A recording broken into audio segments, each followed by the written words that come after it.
Assalamualaikum warahmatullahi wabarakatuh.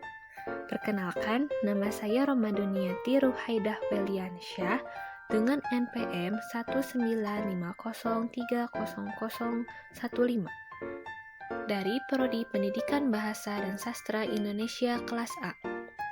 Video ini dibuat untuk memenuhi tugas mata kuliah Apresiasi dan Kajian Puisi Indonesia. Dan materi yang akan dibahas dalam video ini adalah mengenai orkestrasi puisi.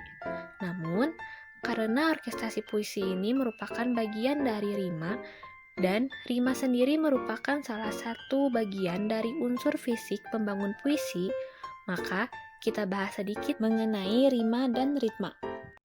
Rima. Pengertian rima.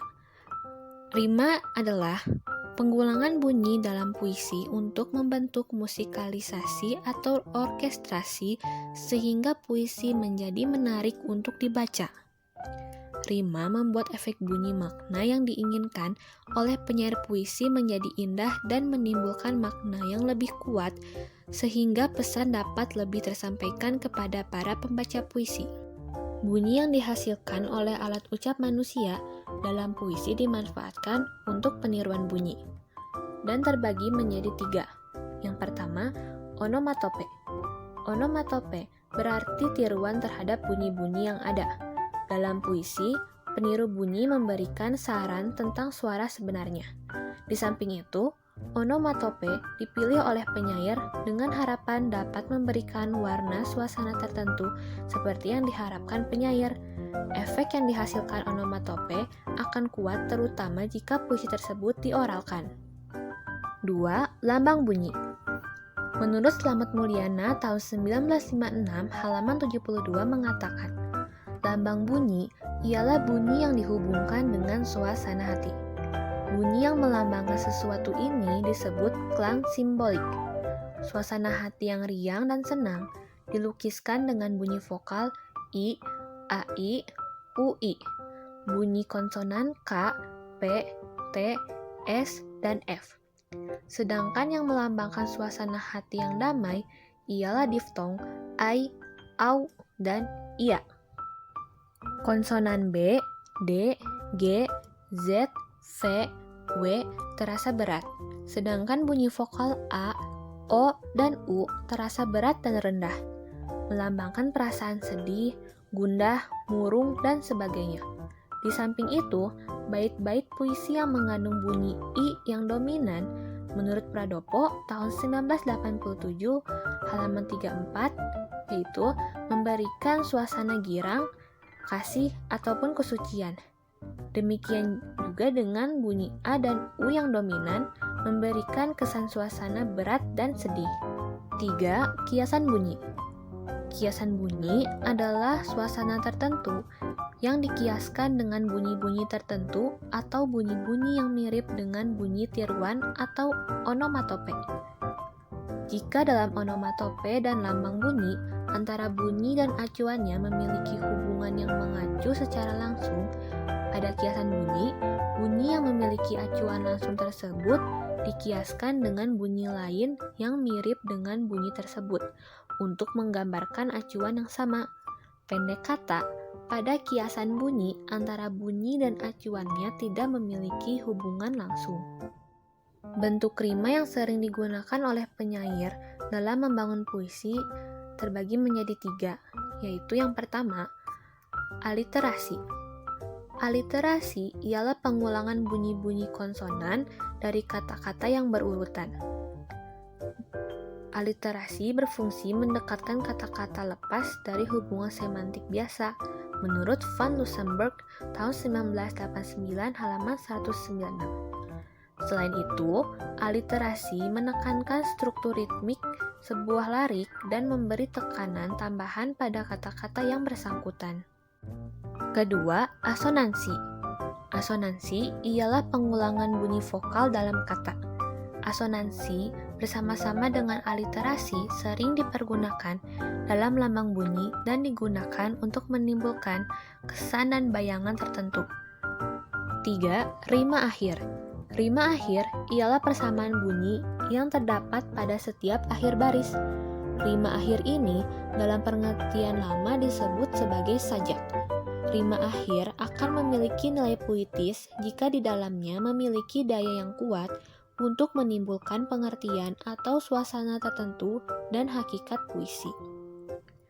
Sebuah teks puisi biasanya dibagi menurut bait-bait dengan jumlah bait yang tetap. Fungsi bait ialah membagi teks atas bab-bab pendek. Persamaan bunyi pada akhir setiap baris yang memola pada setiap bait membantu mempertegas atau memperkuat susunan tematik sebuah puisi di samping berfungsi untuk menghubungkan antara baris satu dengan baris lainnya dalam satu bait. Ritma. Pengertian ritma adalah pertentangan bunyi, seperti tinggi rendah, panjang pendek, keras lemah, yang mengalun dengan teratur dan berulang-ulang sehingga membentuk keindahan.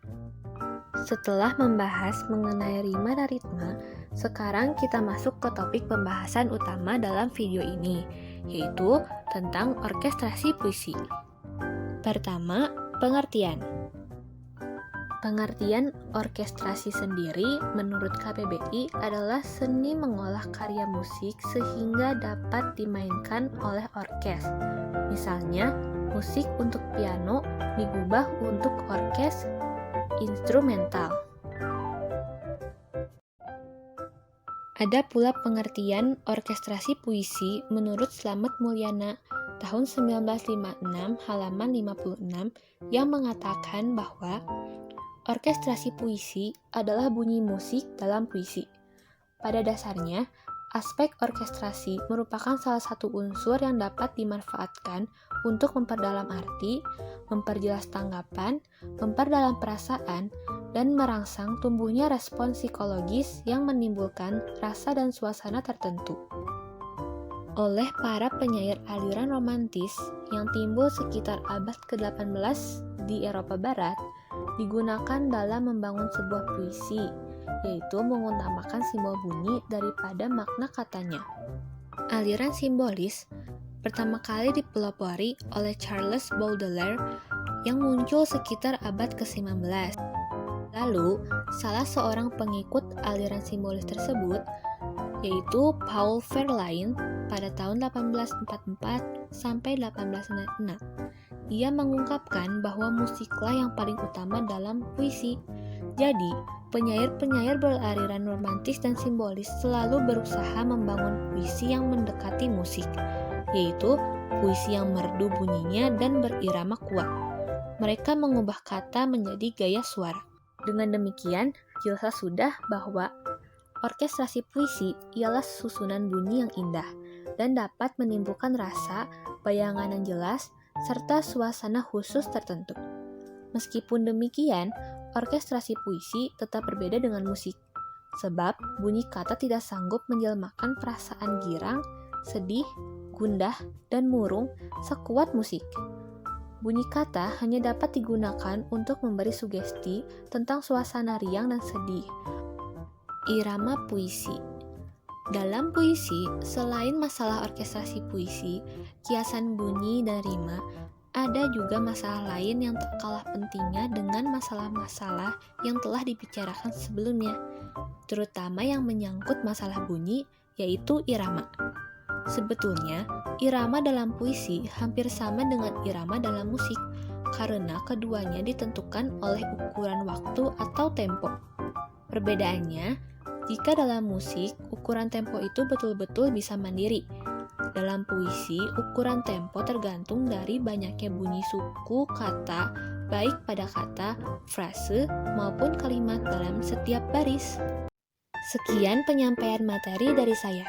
Mohon maaf apabila masih banyak kekurangan atau kesalahan. Terima kasih atas perhatiannya. Wassalamualaikum warahmatullahi wabarakatuh.